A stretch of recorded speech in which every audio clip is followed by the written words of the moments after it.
Tim SAR gabungan menyisir Sungai Suli di Desa Kaili, Kecamatan Suli Barat, Kabupaten Luwu, Sulawesi Selatan. Mereka terus mencari satu korban yang hingga kini masih dinyatakan hilang. Sambil mencari korban terseret arus, tim SAR gabungan juga mengevakuasi warga yang akan menyeberangi sungai untuk mengungsi.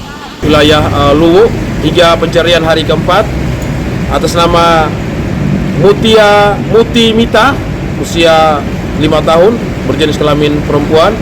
Hingga sampai saat ini tim SAR gabungan membagi dalam 6 tim dan pencariannya baik itu di bibir sungai sebelah kiri kanan dengan teknik pencarian daripada SAR tersebut. Dan perlu diketahui bahwa satu tim juga melakukan evakuasi terhadap satu orang tua yang kondisi lumpuh dan 3 orang dewasa dan 4 anak-anak melewati sungai tersebut dengan menggunakan Flying Fox, dan alhamdulillah bisa terlaksana dengan baik.